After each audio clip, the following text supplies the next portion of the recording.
Hey everyone, this is going to be part 3 of my Penguin English Library collection videos, and based on the amount of time I have left on my camera, or space I have left, I am just going to have to show these very quickly and read you the summary, but not really talk about my expectations for them. I'll just say in general that I'm very excited to read all of these. So first is Dombey and Son by Charles Dickens, and I love this cover. This says, a devastating depiction of a man imprisoned by his own pride. Dombey and Son tells the story of a dysfunctional family. At its head is Paul Dombey, who runs his family life as he runs his firm, coldly, calculatingly, and commercially.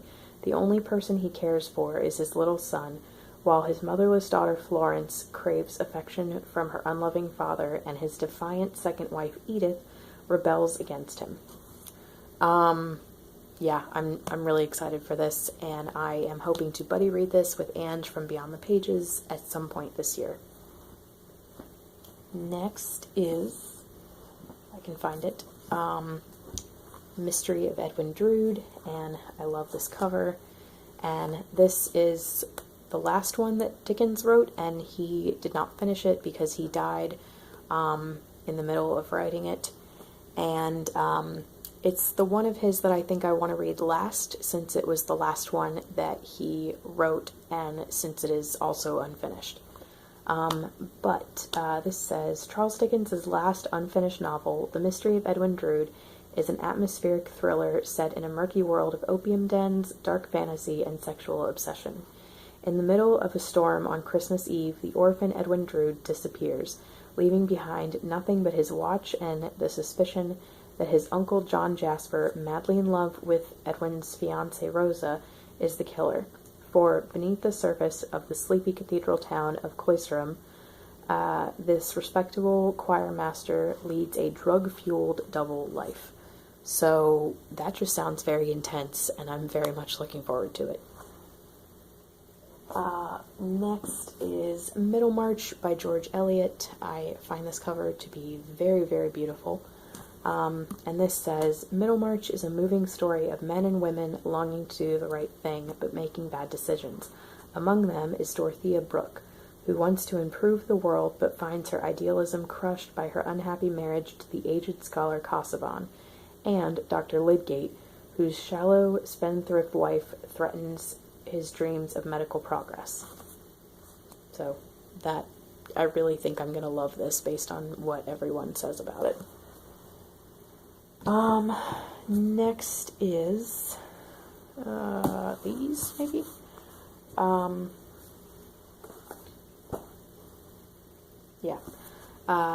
Two E.M. Foresters.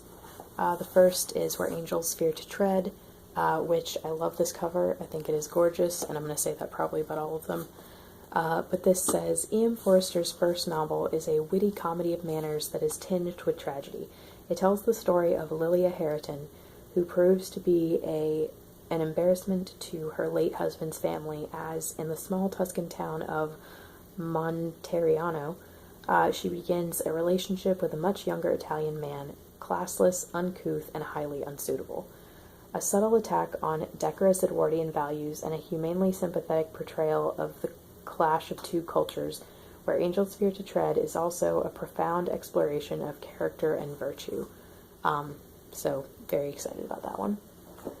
Next is Howard's End, which I am even more excited about because I've seen bits of this film, and based on the story and the cast, the cast as far as excitement for the film, but I just think based on the bits of the story that I've seen that I'm really going to love this. It says, Only Connect is the idea at the heart of this book, a heartbreaking and provocative tale of three families at the beginning of the 20th century, the rich Wilcoxes, the gentle idealistic Schlegels, and the lower middle-class Basts. As the Schlegel sisters try desperately to help the Basts and educate the close-minded Wilcoxes, the families are drawn together in love, lies, and death. So, very excited for that one. Next is one of the ones in this pile that I am going to get to the soonest and that I am the most excited to read, and that is Wives and Daughters by Elizabeth Gaskell. I love this miniseries with all of my heart. I just got the DVD for Christmas, even though I have seen it like probably 10 times over the last 10 years or so. But I completely love the story, so I'm so excited to finally read the book. And again, I love this cover. But this says, with its lively depiction of a close-knit gossiping community and its richly drawn female characters, Elizabeth Gaskell's last and finest novel is a warm, funny portrayal of human relationships. When 17-year-old Molly Gibson's widowed father remarries, her life is thrown off course by her vain, manipulative stepmother and enlivened by glamorous new stepsister Cynthia. Molly soon finds herself a go-between in Cynthia's romantic affairs, but in doing so risks losing her reputation and the man she secretly loves. So what I love most about this is that it is Elizabeth Gaskell's take on Cinderella, essentially. Like, this is basically a Cinderella story, and I really, really like it. So I'm very excited to read that. Next is one that I've kind of read half of, and that is Mary Barton by Elizabeth Gaskell. Real quick, I was supposed to read this with Annie from Bloom TV, and we both, well, actually, she may have finished it. I got about halfway through before I had to put it down. I made the stupid mistake of deciding that I could listen to this while I was doing chores, and for some things that I'm reading for the first time, I can do that. This was not one of those, and I didn't see that until I was like halfway through it, and at the halfway point I was very lost. So I was like, okay, that's it. I have to put this aside. I have to start it over at a later point. Annie, if you ever see this video, I'm really sorry. I hope that me dropping out of the buddy read did not hinder your enjoyment or keep you from finishing this. But I am really looking forward to reading it eventually. But this says, Mary Barton is a powerful, angry story of personal tragedy and social injustice.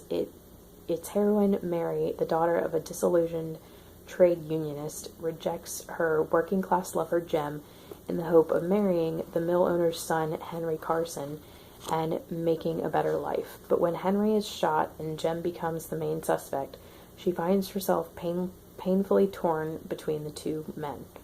Elizabeth Gaskell's pioneering 1848 novel vividly dramatized the hungry 40s and made public the great division between rich and poor. So, yeah, looking forward to that one. Next are the 3 Thomas Hardys that I have in these editions that I have not read yet. First we have Two on a Tower, which this is another cover that I completely love. And the back says, Hardy's atmospheric, moving story of star-crossed lovers shows human beings at the mercy of forces far beyond their control, setting a tragic drama of human passion against a background of vast stellar space and scientific discovery. Two on a Tower tells the story of Lady Constantine, who breaks all the rules of decorum when she falls in love with the beautiful youth Swithin St. Cleeve, her social inferior and 10 years her junior. Together in an ancient monument converted into an astronomical observation tower, they create their own private universe until the pressures of the outside world threaten to destroy it. A lot of people talk about not really liking this one, but based on the summary alone and how much I love his writing, I think I'm gonna love it. And Lorna from Suddenly Lorna really likes this one, so I have high hopes.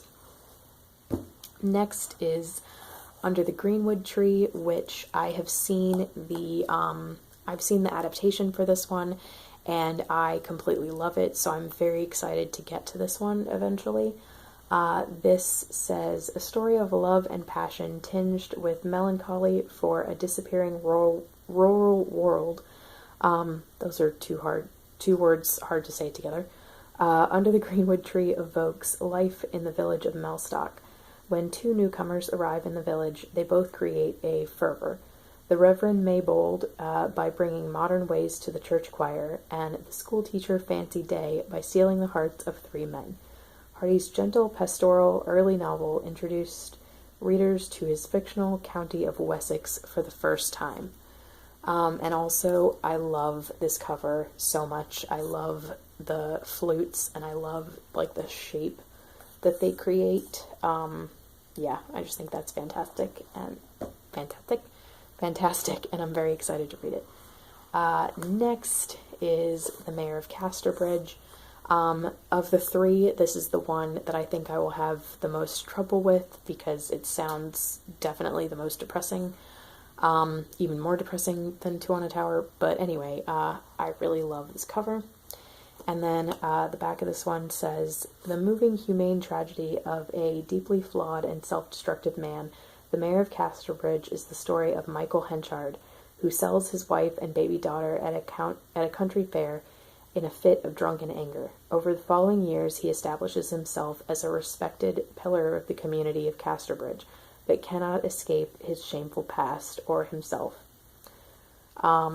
Yeah, that just, it sounds so intense and crazy, but I'm really looking forward to it. And then the last two, I'm very excited for both of these as well. First is Gulliver's Travels by Jonathan Swift. I love this cover again.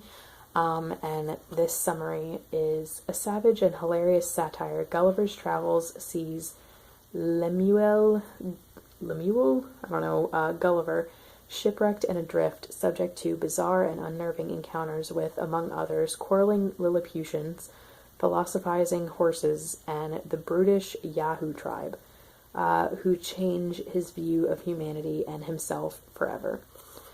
Swift's classic portrays mankind in a distorted hall of mirrors as a diminished, magnified, and finally bestial species, presenting us with a comical yet uncompromising reflection of ourselves.